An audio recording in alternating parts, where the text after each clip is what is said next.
Hi, everyone, and welcome back to an episode of our podcast, The Road to B2. Hi everybody, hope you're doing okay. So, Emily, what are we doing today? Well, very good question, Anna. Today we're going to be going through the top 3 job interview questions. A very controversial topic indeed, no? Have you ever done a job interview in English, Anna? I have, once. Oh yeah, how did it go? Quite well. I mean, the interviewer was French, so it was kind of like a half French, half English interview. So. Oh, you had to speak in French as well? No, but I wanted to impress her. I Because I really wanted the job. You really wanted the job, so you had to flirt a little bit for it. I get it. Well, anyways, Yeah. what we're going to do today is summarize the top 3 most common, most important job interview questions. Because I think that one of the biggest problems with going to a job interview in English and speaking in English about your career and your university, these kinds of things, it's so easy to get nervous about it. And it kind of feels like an English speaking exam, right? I mean, how did you feel when you had this interview?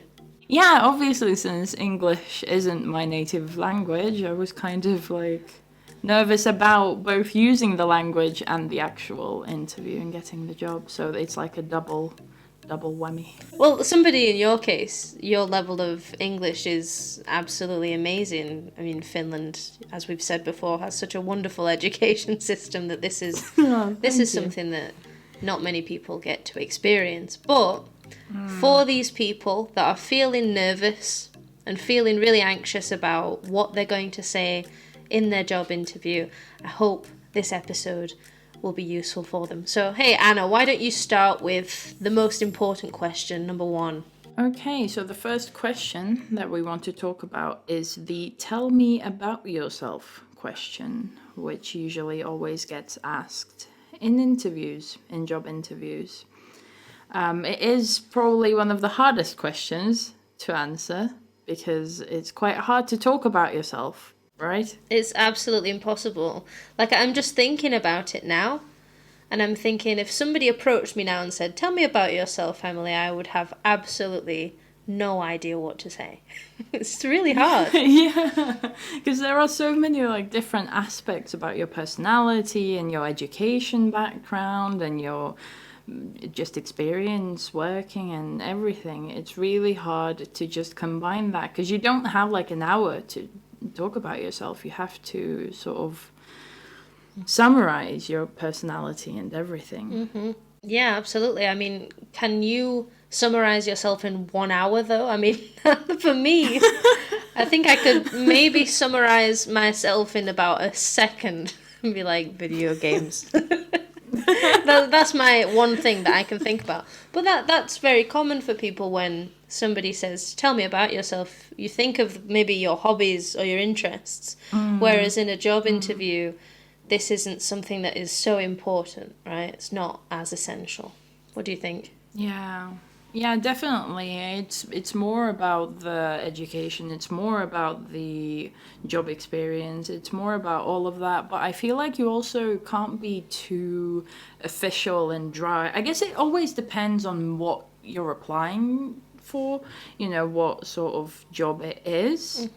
But I definitely feel like when I was being interviewed, the lady asked me to talk about myself. So I kind of explained my education background and other jobs that I had done by that time, but I still tried to keep it light because it wasn't like I wasn't applying to work at a law firm. It was just a sales job. Yeah. So I feel like the important thing is not to seem too scripted, if that makes sense. Not to seem like you've just written down like a sentence and you've just prepared it.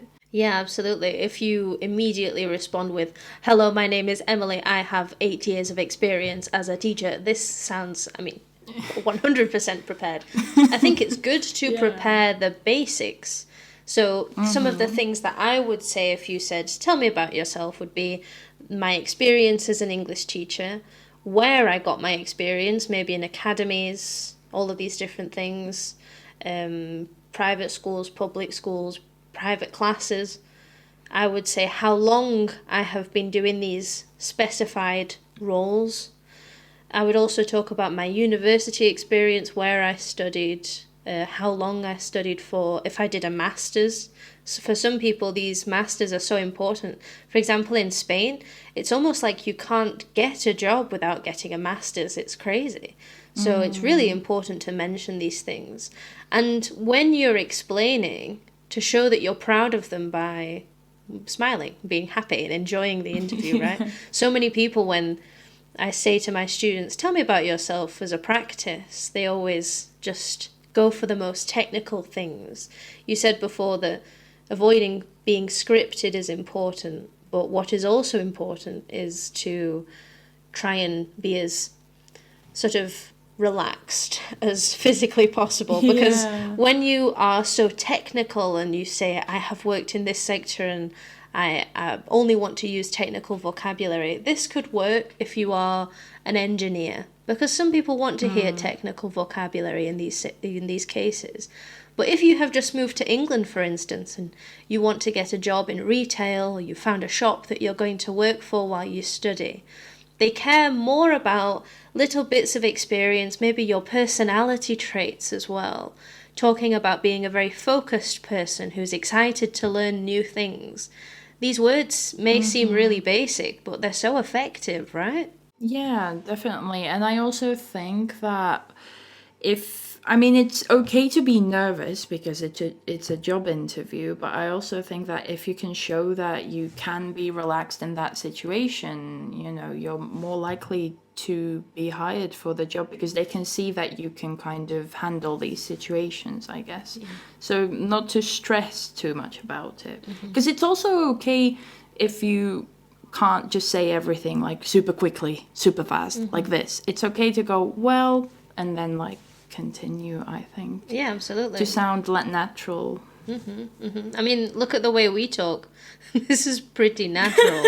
And neither of us are going at the speed of light particularly. So I think really the best thing you could do is be as calm as possible when you answer this question, and choose the things that you think are important about your experience, your education, and any other personality traits, characteristics that you think are necessary for this particular job. Because, of course, everybody is different. Excellent. Yeah, definitely. Very nice. Right, let's do question number 2. What are your strengths and weaknesses? Right, Anna, quickly answer the question. What are your strengths? I would say my language knowledge. Sounded confident. I was really confident. No, but I feel like knowing languages, like that's what I always go for. Because most employers know, that with learning languages, first of all, it's hard. So you've clearly worked hard. You have to actually work for it. It's not something you just sort of absorb. You have to work for it. And also, I don't know, communication skills come with it. I feel like languages in general has so many things. Absolutely. I completely agree. When you choose a strength, because normally in these interviews they ask for one strength or one weakness, or some similar variance to this question is use 3 words to describe yourself. You're very limited. It's just like the first question, tell me about yourself. You go, oh my God, now I have too many things to say. And then in the second question, you don't have enough space to say the things that you want to say. So you have to choose maybe one adjective or one characteristic that is going to cover lots of different meanings. So talking about your language skills is definitely a very good way to go. It shows that you are determined, you are disciplined, you are consistent. These are really useful adjectives to describe yourself, but you don't even have to say one of those. You can combine all of them together by saying, I am good at languages, I am skilled in languages, right? Yeah, and I definitely think that also it's not something that every single other person is going to have. So I think everybody should think about what they have. Because if I just say, oh, I'm hardworking, like it's a good thing to say. Like I would write that in my application, in my cover letter, like I would write that I'm hardworking. But in a situation where you want to just say one thing, I think hardworking is very, very generic. Like if you have to say one thing, you should look for something maybe that, you feel like separates you from other people. Absolutely. I would go the opposite way and say that I wouldn't use the word hardworking in my CV or in anything, because just imagine working in recruitment. How many times do you see the word hardworking and you go, yeah, I bet you're hardworking, and then just continue with your other applications, because so many candidates say that they are hardworking, but what does hardworking even mean? So we have a really good expression in English for this context. We say working hard or hardly working, which is like, are you working hard or are you just not, you're not even working at all, right? Because it's one of those things that is like, what does it mean? You can't quantify work. I mean, well, you can quantify work, but by saying that you are hardworking, you're not giving any examples. This is why so many people that create CVs say that you should give a quantity as a result, something physical that you have done for your business that you work for.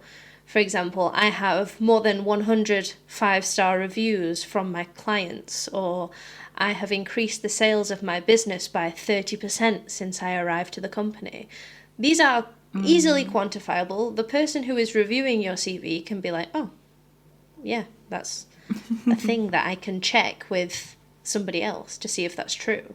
So it's really important to sort of avoid saying very intangible concepts, no? Like, I am considerate, or I am friendly. I don't have evidence for your friendliness, so I really don't know what you're talking about, right? Like, Yeah, it's not a dating application. I'm friendly, I'm loyal. I'm loyal.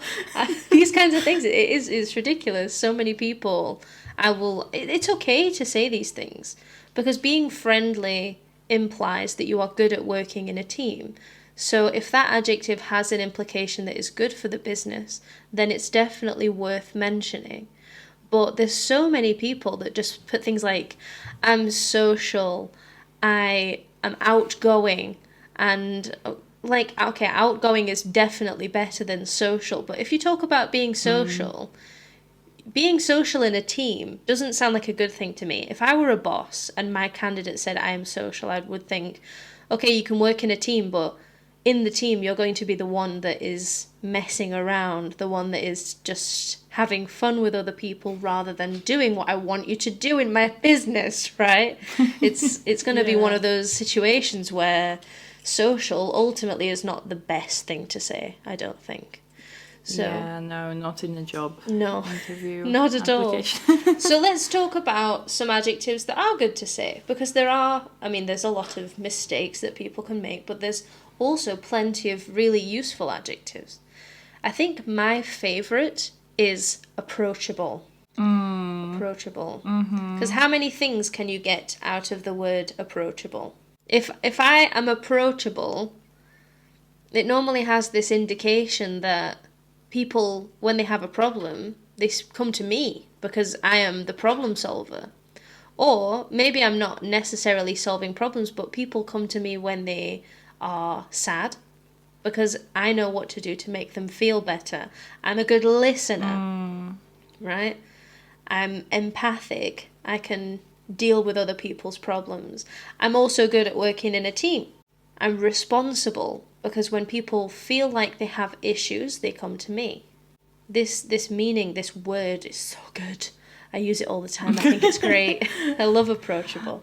I think it's definitely a very useful adjective to apply to these situations. Yeah, and I definitely think when you're new at any job, being approachable is very good, because you obviously have to get along both with your co-workers, and then depending on the company or the job itself, you may have to get along with a lot of people from other companies or perhaps clients, things like that. So approachable is definitely a very good quality. Absolutely. Are there any particular adjectives that call to you when you're talking about strengths? I think that patient is a good one. I think. I think it's a bit more maybe specific than yours. But patient, I think it's a good quality because a lot of different jobs can be quite hectic, they can be quite stressful. So if you are patient, if you can be calm in those situations, I think it's a very good quality to have. Absolutely. And being patient also implies this like level of maturity where other people would panic and crumble under the pressure. You are responsible and you can deal with any situation that is given to you. I think that's definitely a good one. Connected to that, because you said that people can work in very hectic, crazy situations. One of the adjectives that I think people should learn if they are applying for retail jobs in shops and restaurants and other things, they should always say something along the lines of, I am capable, or I thrive, which is to say, I do very well, I thrive in a fast paced environment. A fast paced environment, obviously, being these environments where everything is happening very, very quickly. And if you say, I thrive in a fast paced environment, it means that you know what to do. Maybe because of your experience, or maybe because you actually enjoy the pressure of doing these kinds of jobs. If you can explain that to your potential employer, then that means that you will probably have a great chance of getting this job. So I hope that that was useful. I think the more difficult one is when your employer asks you about your weaknesses, because you have to choose something that is absolutely considered a weakness, but it can also be considered as a positive for the company. So something that is a combination of the two. This one's really hard, but can you think of anything, Anna? Well, the first thing that sort of comes to mind is probably like being a perfectionist. Because I think that is definitely, it can be a weakness, but at the same time, it implies that you always want to do really well, that you always just want to succeed, you always want to do your best and really, make everything really good. But at the same time, it is a weakness because, you can't really relax unless you've done the absolute best. So I think it's a good weakness to have. Yeah, absolutely. I mean, it doesn't really sound nice to say, choose a weakness that is good for you, right? I feel like it's really harsh to say these things. But I think one of the things to keep in mind is that you should be honest and choose something that is true to you. If you say, I'm a perfectionist and I want everything to be perfect, and in reality you are lazy and you don't care about perfection at all, then it's not going to help you when your boss is perhaps expecting perfection and you can't give that level of perfection. But there are many other examples of weaknesses that can be considered very useful. So, for example, I always say, instead of saying I'm a perfectionist, I say something similar, but I say that I am too self-critical. So I'm not talking about the things that I do, but I'm talking about the way I treat myself. So the perfection doesn't come from what I do, it comes from the way I see myself. I'm critical about the things that I am, the things that I do personally outside of work. Because it shows, okay, yeah, sure, maybe I'm unnecessarily self-critical and this is a bad thing on my mental health. But I also want to improve in many different parts. You just have to choose a weakness that will not stop you from being a successful candidate, or a weakness that will not stop you from being successful in the job. Okay? If you are a project manager and you say, I'm not very good at managing my time, then your boss is probably going to be like, well, why do you want to be a project manager then? Because that's like the one thing that we need. That is why we are asking for a project manager. Yeah, if you're applying for a job, for example, as like a kindergarten teacher, maybe don't say you hate kids, stuff like that. Well, is that a weakness though? Or maybe if you said a weakness is that I'm impatient in that situation. That would be very dangerous because... I mean, hating children would also be a bit of a weakness. Yeah, but I feel like when you talk about your weaknesses, you don't use things that you hate. Like, I would never say... Like, some people think that their hatred of children is empowering. If I said, like, I hate chicken, that doesn't mean that... It's not a weakness. Oh, God. One more thing to remember about stating your strengths and your weaknesses is that you have to hit the perfect balance of being proud of your strengths and not being arrogant about them. Because I think that some people, I have met people who have said in interviews, I don't have any weaknesses, and that's stupid. Because if you say this, it's like... It shows to your employer that you haven't thought about what you need to improve on. That you're not interested in improving. That's why the employer is asking you this question. It's because they want to know, what personally do you want to improve in? So if you can't even think of a good answer for a weakness because you don't think you're self-critical, you don't think that you're a perfectionist, choose something that you want to improve in. Be like, I'm not very good at German, right? These kinds of things. It sounds silly, but if you have a weakness or you think that one of these things is your weakness and you have really a really tall mountain and you just can't surpass it, like learning a language or trying to acquire a new skill, you can say that at the moment, I'm really struggling with this and I want to improve on it. And I think that that's a very good way of answering the question. Yeah, like you said, you need to show the employer that you know, sort of, that you're not perfect, if that makes any sense. Because you don't want to seem like you're like, oh yeah, I'm the best at absolutely everything. Like, you don't want to do that.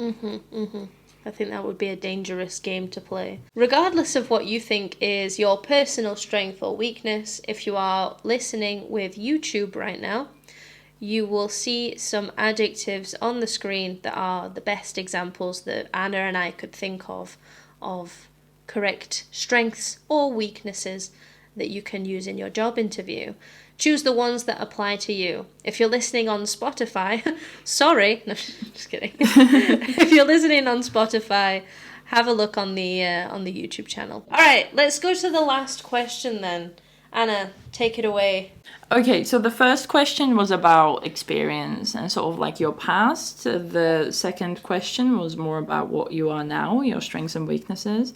And the third question is, where do you see yourself in 5 years? So the employer might ask about your sort of future, your future plans. They want to see, you know, that you think ahead. It's a good opportunity to tell your interviewers what you want to gain experience in. So think about the things that you really want to learn, you want to master, you want to sort of conquer, and talk about them. Yeah, absolutely. It's a future question, that's for sure.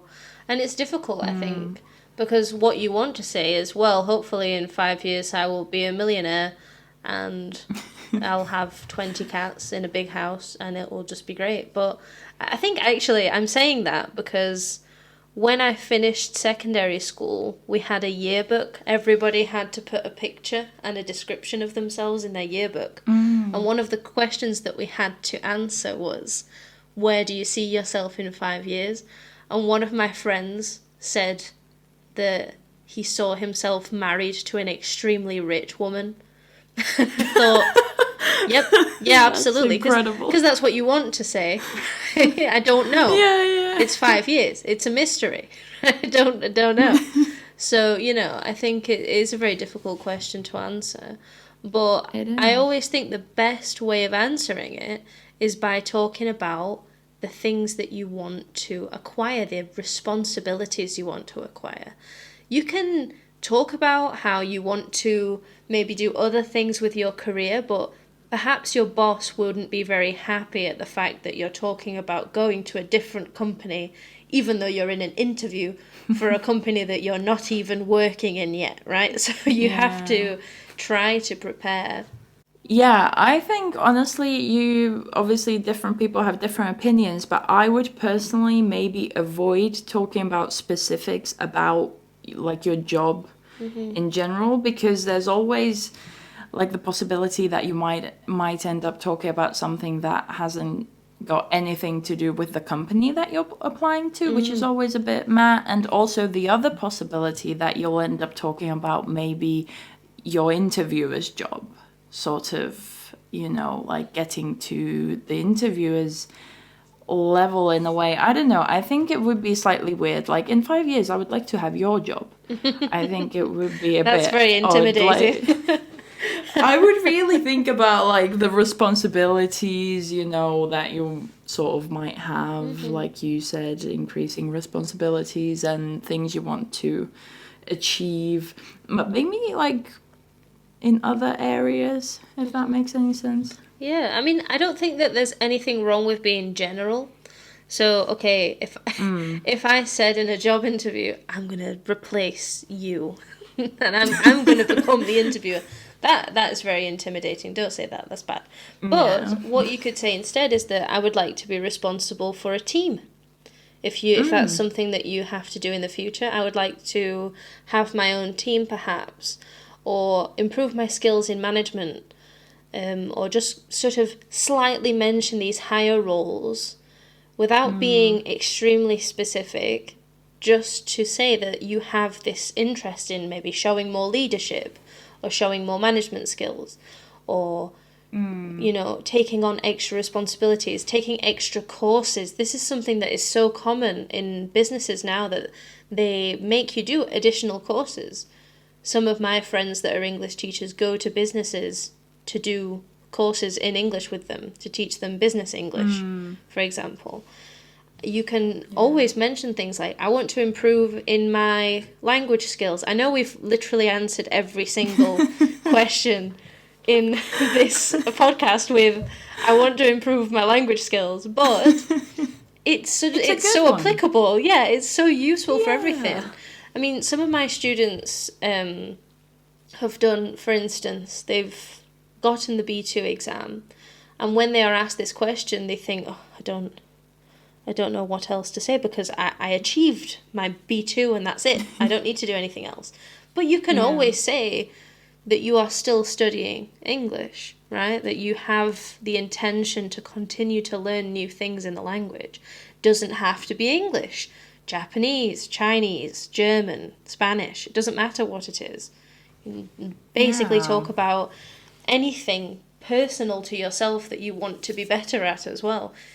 Even mention things that are hobbies that you want to improve in. Maybe becoming more responsible in more ways than just at work. Yeah, and I definitely think that, I mean, I might be biased because I'm a Mm-hmm. language student, but I Mm. think if you are interested, obviously, again, don't lie in interviews, but if you're interested in languages, I think it's always a good thing. Like, if you, for example, want to say that, oh, I want to learn like some basic Japanese, I think it's always a very good thing to mention because languages, like we said, so many different transferable skills come with learning languages that it's definitely something that you can mention. Mm-hmm. Mm-hmm. Again, if Absolutely. you are interested. Yeah, absolutely. I mean, I think the problem is with languages, though, is yes, you are right, we are very biased. That's one Yeah, problem. yeah, The definitely. second problem is that when we talk about languages, I think everybody has an interest, no? But it's hard to carry out that interest into something physical in the future and actually do a course or do something like that. But when you're talking about the future, even though you think it might not be possible that I have the time to do it, you could say, well, 5 years from now, hopefully, I will have started and made a lot of progress in my next course. It doesn't have to be languages, it could be coding, it could be cooking, it could be anything, right? You're Yeah. just showing your employer that you are interested in various different things, you are responsible, you want to take on more responsibilities, and you want to have more experience because that's what they want to see. They want to see somebody who is constantly improving. Yeah. Yeah, definitely. One of my friends actually just had a job interview, and she had like a similar question. Not exactly that. I think it was like in 1 year. It was like the time period was shorter, but it's a similar question. And she said that like a certain amount of weight that she wants to like either lift or press. I don't Oh, really that's understand cool. anything about, but that's also a good one because it's like a physical achievement as well, you know. Yeah, yeah. Exercise is such a good example. It didn't even occur to me because if you talk about when you say, tell me about yourself, I go to the gym all the time. That's such a good example of discipline because you don't even have to tell that person, I am disciplined, I am focused. They can see it in your muscles, right? They know from the fact that you've been going to the gym or when you tell them that you want to lift a certain amount. That's awesome. That's a really good answer to the question. Well, that's great. Okay, so let's finish off then with one stupid question that I got when I applied for a bank when I was 16. This, obviously, I wasn't going to get this job, right? I don't know how I got an interview in the first place, but basically, when I was 16, there was like a work experience opportunity, and it was 1 day a month, but it was supposed to be for people who were already adults. When I was 16, I thought I was an adult. I was a bit crazy, but I wanted to get this experience because I thought it would be really interesting. So I went to the job interview. I got a job interview, and I was in there for quite a long time. And they asked me so many crazy different questions. And at the end, they told me, Emily, you're probably not going to get this job because you are 16 years old. but thank you for coming. And I was like, oh, thank you. Thank you for telling me I'm probably not going to get the job. And then, believe it or not, Anna, I actually didn't get the job. Oh, really? I know, Oh. terrible, terrible. It was completely unexpected. But anyways, so one of the weirdest questions, they asked me all of these questions. Where do you see yourself in 5 years? And my strengths, my weaknesses, the kind of person I was. And then right at the end, she asked me the weirdest question. She said, if you could be an animal, what animal would you be and why? What? And it was the only question in the interview where I had to stop and think because I had prepared mentally for all of these different questions and I did not expect her to say, if you were an animal. I was like, an animal? And she said, yes, an animal. And I just thought, right, so I definitely don't have an answer for this one then. That is such a strange question, though. I think I said a giraffe. Oh. And she said, why? Yeah. I said, I would be a giraffe.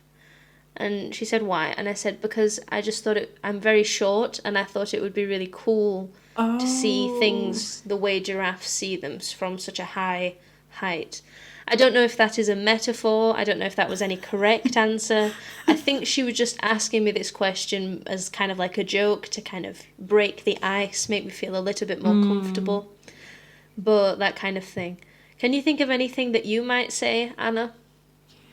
Well, the first thing that came to my mind was a bird because I love heights. Like, I'm not afraid of heights at all. I love all of those like glass floors that you can walk on really high up. Like, I love heights and it would be so cool to fly around.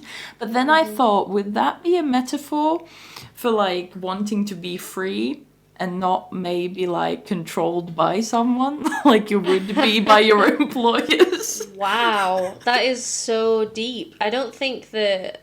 See, this is the problem. You second guess your employer when they ask you this kind of question because you think, what do you want me to say? Because Yeah. am I wrong if I say that I want to be a bird just because I want to have wings? I mean, the reason for me wanting to be a bird is very, innocent. It's Yeah. not. I'm not going to break the law. It's not like anything else like that. It's such a weird question to ask. It But is. regardless, I suppose it would be very difficult for me to tell if that question was a legitimate interview question or not. But I was not the only one that received that question. I spoke to my friends about it afterwards, and one of my friends who applied for work in a hospital, she told me that she had exactly the same question, and I just thought, is this just a typical question that people get? Like, I don't understand it. It's such a weird thing. I think maybe it's for that reason. It's to try and make you relax, right? So if anybody out there gets this question, you can think of a silly answer. In fact, tell us in the comments what animal you would be and why. And if you're on Spotify, let us know. Send us an email, right? We'd love to see it. Email us your animals. Please. It's just like Harry Potter, no? When they have the Patronus. What's your Patronus? Yeah. So stupid. It's such a stupid question. But we'd love to hear what you've got to say.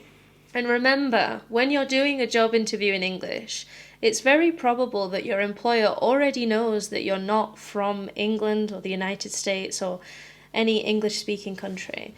And they know that you're making an extra special effort just to speak English.